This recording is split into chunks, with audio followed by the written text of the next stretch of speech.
Not I R square upon 2 R plus X plus की power 3/2।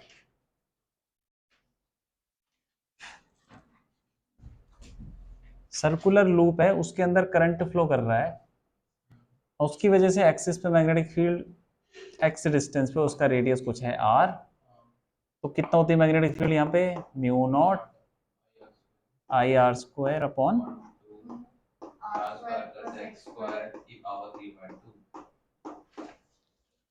ये होती है। हाँ, तो अब ये मैंने तुमको बताया था कि कोई भी लूप है उसमें करंट फ्लो कर रहा है, उसके आसपास मैग्नेटिक फील्ड फैल जाएगी, तो ये एक मैग्नेट की तरह बिहेव करता है, जिसके आसपास मतलब जो भी लूप है उसमें करंट फ्लो कर रहा है तो वो मैग्नेट है एक तरीके का। जो मैग्नेट तुम्हारे पास होती है ना, वो भी एक, उसके अंदर भी उसी मैकेनिज्म से ही मैग्नेटिक फील्ड पैदा होती है। किस मैकेनिज्म से?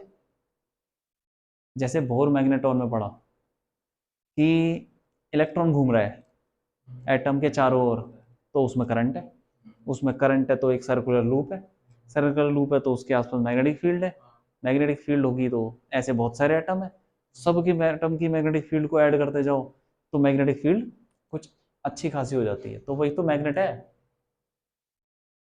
मैग्नेट के अंदर वो ऐसे मत समझो कि कुछ करंट फ्लो कर रहा है, वैसा हर एटम के अंदर इलेक्ट्रॉन घूम रहा है, उसका करंट है भाई।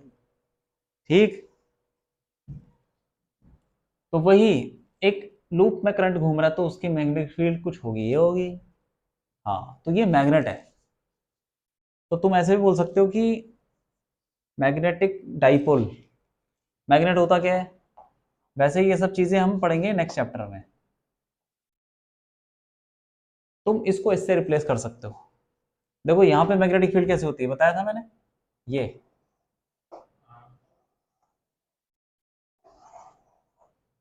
और यहाँ पे, क्यों ऐसा ही होता है।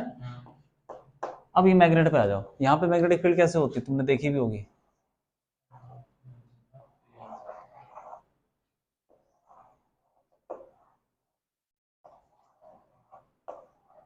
क्यों, याद है कि नहीं है, सिमिलर लग रहा है, सिमिलर है, तो बिल्कुल यही है। तो जो करंट कैरिंग लूप है वो मैग्नेट है, उसकी वजह से मैग्नेटिक फील्ड ये। अब आ जाओ, मैं इसको मैग्नेट बना लेता हूँ, या मत बनाओ, जैसे भी कर लो। तो अगर मेरा ये एक्स बहुत ज्यादा दूर है,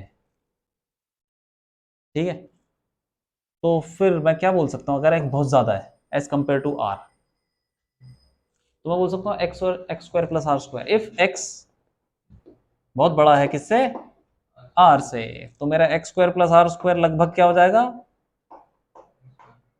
एक्स स्क्वायर ही हो जाएगा।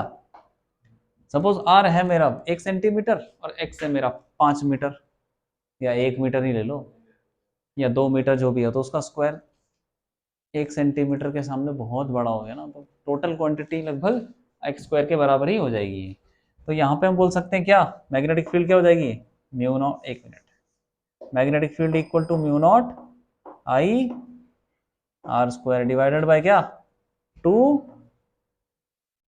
अरे कितना हो गया ये, एक्स स्क्वायर की पावर 3/2, तो इसको मल्टीप्लाई करोगे क्या आएगा, हाँ, mu not I R square bye x, 2x। याद है तुम्हें कि जैसे कि वो हमने पढ़ा था, डाइपोल की वजह से इलेक्ट्रिक फील्ड कितनी थी एक्सिस पे, 2 kp/r क्यूब, नीचे आर क्यूब आया था, वैसे इसमें एक्स क्यूब आ रहा है, लगभग ऐसा ही है, क्यों, ठीक है। हाँ, तो और इसके इसके एक तो हो गया इसका एक्सिस, एक्सिस पे निकाल दिया हमने। इक्वेटोरियल क्या होगा ये, इक्वेटोरियल पे क्या होगा भाई, सिमिलरली इक्वेटोरियल पे भी हम लिख सकते हैं। कैसे लिख सकते हैं, सिमिलैरिटी बना के, कैसे, इलेक्ट्रिक फील्ड और मैग्नेटिक फील्ड में सिमिलैरिटी बनाते हैं। इलेक्ट्रिक फील्ड मैग्नेटिक फील्ड, क्या सिमिलैरिटी होगी, इलेक्ट्रिक फील्ड में पढ़ते हैं ना, के होता है क्या, 1/4 pi epsilon not, 1/4 pi epsilon not, तो उसकी जगह यहाँ पे क्या आ जाता है, म्यू नॉट अपॉन 4 पाई, म्यू नॉट अपॉन 4 पाई। ठीक है, यहां पे आ जाता है जैसे डाइपोल मोमेंट P, वहां पे मैग्नेटिक मोमेंट, यहाँ पे इलेक्ट्रिक फील्ड है, वहां पे मैग्नेटिक फील्ड। दूसरा यहाँ पे और क्या होगा, और भी बहुत सारे फॉर्मूले हैं। अब देखो जैसे कि electric field on the axis of dipole क्या होता है, 2kp/, एक यही है, r3। तो यहाँ पे क्या हो जाएगा magnetic field on the axis of magnetic dipole, 2 k की जगह म्यू नॉट अपॉन 4 पाई, p की जगह m, r³ की जगह x³ जो भी है, r ले लो कोई बात नहीं, छोटा r ले लो, x ले लो, क्या फर्क पड़ रहा है। ऐसा फॉर्मूला देखो, वैसे ही आ रहा है कुछ, ये 2 से 2 कट गया, म्यू नॉट बाय 2 पाई, और n क्या होता है, मैग्नेटिक मोमेंट क्या होता है, ni है, और n तो वो एक ही जो भी है, n1 number of turns, i जो भी है, और r यहाँ पे पाई मल्टीप्लाई करके देखो, mu naught i pi r square divided bye 2 पाई, 2 भी मल्टीप्लाई कर लो, 4 पाई x³। तो देखो 2k का इक्वलेंट मैग्नेटिक मोमेंट और x³, वैसा ही हो रहा है। हाँ, तो ये देख लो कि अगर मुझे ये पता है तो मैं फिर सिमिलरली मैग्नेटिक फील्ड निकाल सकता हूँ due to magnetic dipole. 2k की जगह म्यू नॉट अपॉन 4 पाई लगाना है, मैग्नेटिक इलेक्ट्रिक डाइपोल की जगह, डाइपोल मोमेंट की जगह मैग्नेटिक मोमेंट, और r तो r, सही है कि नहीं। हाँ, और तो ऐसे इक्वेटोरियल पे क्या हो जाएगा, kp/r³। तो यहाँ पे बताओ क्या हो जाएगा, इक्वेटोरियल मैग्नेटिक फील्ड कितनी हो जाएगी इक्वेटोरियल पे, k की जगह म्यू नॉट बाय 4 पाई, p की जगह m, r³ तो है ही। ठीक है, ये सिमिलैरिटी है, ये वैसे है नेक्स्ट चैप्टर में, ठीक है, यहीं पे पढ़ लो थोड़ा सा नेक्स्ट चैप्टर का ही सिमिलैरिटी। अब जैसे यहाँ पे ना और भी सिमिलैरिटीज होती हैं, पोटेंशियल एनर्जी क्या होती है, -p.E, यहाँ पे पोटेंशियल एनर्जी क्या हो जाएगी, माइनस, सोचो सोचो दिमाग लगाओ,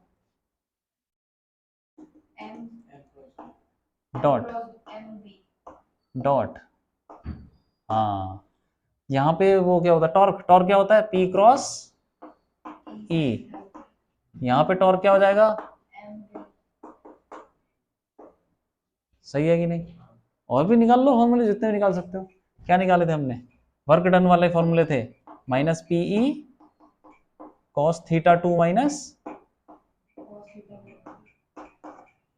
यहाँ पे वर्क डन क्या हो जाएगा, -MB, बस।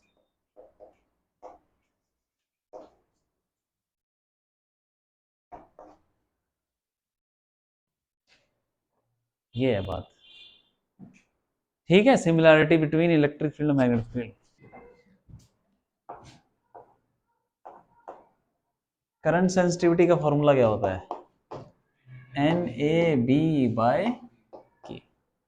अब उसने ये बोला है कि भाई कॉइल का लूप का नंबर ऑफ टर्न्स आधा कर दिया, नंबर ऑफ टर्न्स आधा कर दिया, ठीक है, मतलब जो भी थी उसके नंबर ऑफ टर्न्स आधे हो गए, तो फिर एरिया पे फर्क पड़ेगा उसका, नहीं, एरिया तो चेंज नहीं होगा ना, नंबर ऑफ टर्न्स आधा करने का मतलब उसको खोल लो आधा बस, बी पे कोई फर्क नहीं पड़ेगा, बी तो एक्सटर्नल मैग्नेटिक फील्ड है, के स्प्रिंग है उस पे कोई फर्क नहीं पड़ेगा, नंबर ऑफ टर्न्स आधे करने से इन सब पे कुछ भी फर्क।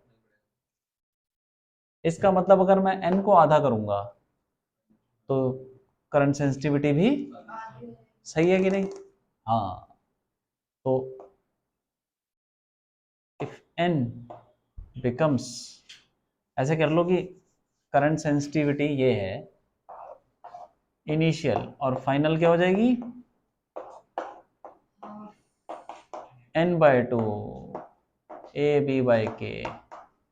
तो ये क्या है, ये पुरानी सेंसिटिविटी 5/i इनिशियल और 1/2 आधा हो गया।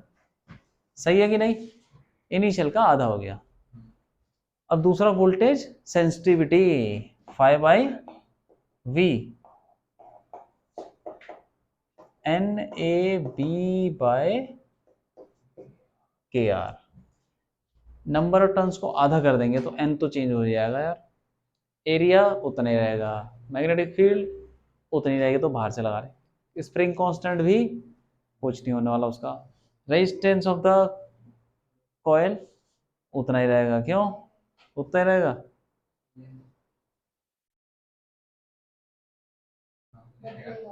एक कॉइल बना दी तुमने, ठीक है, गड्डी बना दी, उसको तुमने खोल खोल के आधा कर दिया, रेजिस्टेंस उसका उतना ही रहेगा।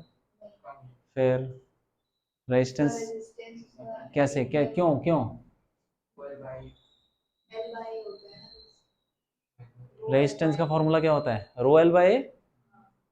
रो चेंज नहीं होगा क्योंकि तो रेजिस्टिविटी है, मटेरियल सेम है, लेंथ उसकी बढ़ जाएगी। तुमने, ए यार क्या बात है, चरखरी में मंजा लपेट रखा है, पतंग उड़ा दी तुमने, आधी खोल दी, तो क्या उसकी लेंथ बढ़ जाएगी क्या जो चरखरी में है? क्या हो जाएगी? नंबर ऑफ टर्न्स आधे कर दिए तो लेंथ क्या हो जाएगा? कितनी कम? जितनी कितनी निकली है? आधी। तो लेंथ क्या हो जाएगी? आधी। सिंपल सी बात है यार। मैं 4 चक्कर मारे हैं, ठीक है, और उसमें से 2 चक्कर निकाल दिए, तो 2 चक्कर बचे। तो 4 चक्कर अगर 1 मीटर के तो 2 चक्कर आधे मीटर। तो सिंपल सी बात है ना, ये तो यार कॉमन सेंस है कि अगर नंबर ऑफ टर्न्स को आधा करोगे तो बस, ठीक है कि नहीं? तो रेजिस्टेंस होता है हमारा रो एल बाय ए। तो अब जो फाइनल हमारी वोल्टेज सेंसिटिविटी होगी वो हो जाएगी n/2। एरिया उतना ही है, बी उतना ही है, के उतना ही है, लेकिन आर नया वाला हो जाएगा, वो नया वाला आर, ये आर आई ले लो। आर फाइनल क्या हो जाएगा? R final rho L/2 area. Area किसका है ये? सोच के बोलो, ये किसका एरिया है? रो L/A में एरिया क्या होता है? सार्थक बताओ क्या होता है एरिया? हाँ, क्यों याद है कि नहीं है? ये तार है, इसका ये वाला एरिया होता है यार, क्रॉस सेक्शन एरिया। तुमको याद है कि नहीं है? करंट किया कि नहीं किया? फिर क्या किया? ये क्या हो जाएगा? ये सेम रहेगा, तो ये जो भी है आर, आर इनिशियल बाय 2, उसको यहां रख दो, NAB/2 के आर इनिशियल बाय 2, 2 से 2 कट जाएगा, ये तो उतना ही आ गया जो पहले वाला था। इसका मतलब वोल्टेज सेंसिटिविटी सेम रहेगी, चेंज नहीं होने वाली, ठीक है कि नहीं? हाँ। एक हमारे पास सर्कुलर कॉइल है जिसके n नंबर ऑफ टर्न्स है, उसको हमने खोला और उसके बाद उसी का स्क्वायर स्क्वायर बना दिया सेम नंबर ऑफ टर्न्स के का square loop.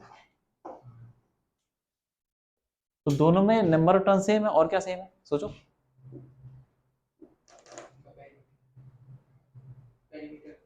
Perimeter,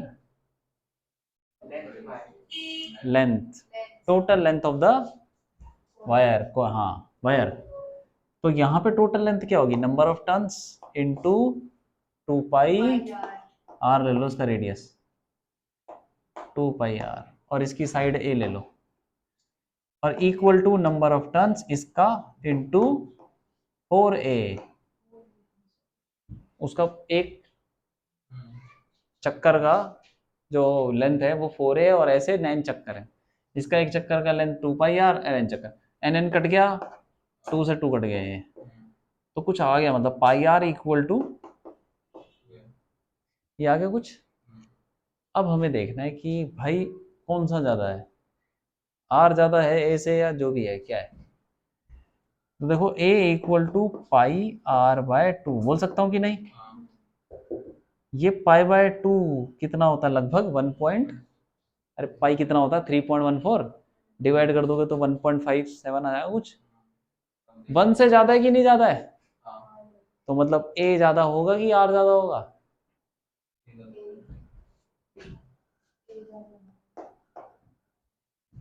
A bye are equal to 1 से ज्यादा, ए बाय आर का रेशियो 1 से ज्यादा है, तो उसका मतलब ए को ए ज्यादा ही होगा, सही है कि नहीं।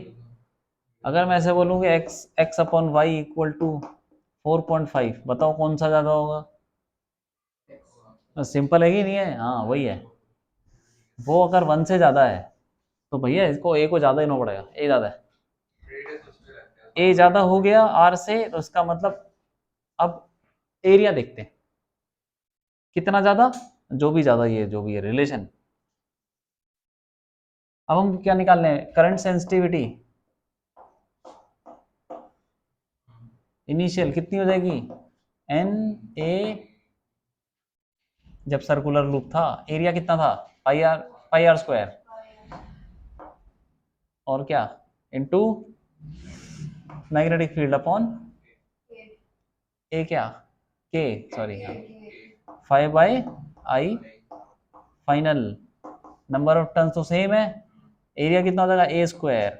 अब ए की जगह मैं रख सकता हूँ पाई आर बाय 2, क्यों रख दो यहाँ पे, pi square R square by 4, के तो आएगा ही और साथ में बी भी आ जाएगा, सही है कि नहीं, ये है बात। अब क्या करें, अब रेशियो ले लो जो भी है, देख लो कौन सा ज्यादा है, बाकी सब तो नॉर्मल है, डिवाइड डिवाइड करोगे तो यहाँ पे पाई आ रहा है, पाई टाइम्स, या डिवाइड कर लो, एन कट गया, आर स्क्वायर बी सब कट जाएगा, एक पाई भी कट गया, तो क्या आ जाएगा इक्वल टू क्या, 4 अपॉन पाई, सही है कि नहीं, 4 ऊपर चला जाएगा पाई नीचे आ जाएगा, सही कर रहा हूँ, क्यों समझ में तो आता ना ये ऊपर नीचे कैसे चला गया, 4 पाई, तो ये 1 से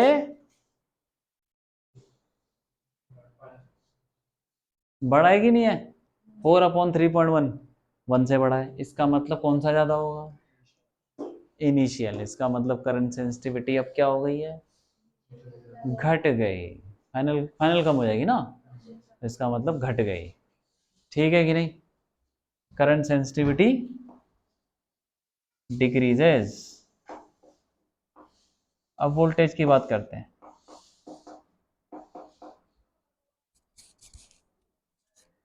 decreases.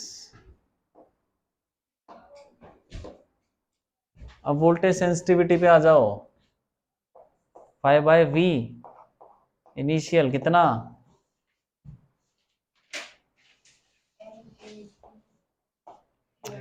Pi are square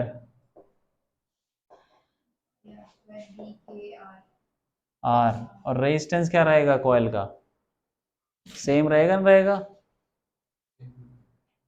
same रहेगा, क्यों रहेगा, लेंथ तो सेम है, area cross section same, resistance सब कुछ सेम ही है, क्यों, सही है कि नहीं। अरे लेंथ को तो आधा नहीं किया ना, क्रॉस सेक्शन तो चेंज हो ही नहीं सकता, क्योंकि वो कुछ भी मोड़ लो क्रॉस सेक्शन उतना रहेगा, और मटेरियल भी उतना ही है, तो रेजिस्टेंस सेम, इसका मतलब करंट सेंसिटिविटी फाइनल क्या हो जाएगी, नंबर ऑफ टर्न सेम, ये तो वही हो जाएगा जो वो था, फॉर्मूला वही सा हो जाएगा, एरिया एरिया कितना हो जाएगा, pi square R square B upon 4 के, अब डिवाइड कर लो तो ये एग्जैक्टली वही चीज आ जाएगी, 4 बाय पाई, क्यों, हाँ डिग्रीज, तो वोल्टेज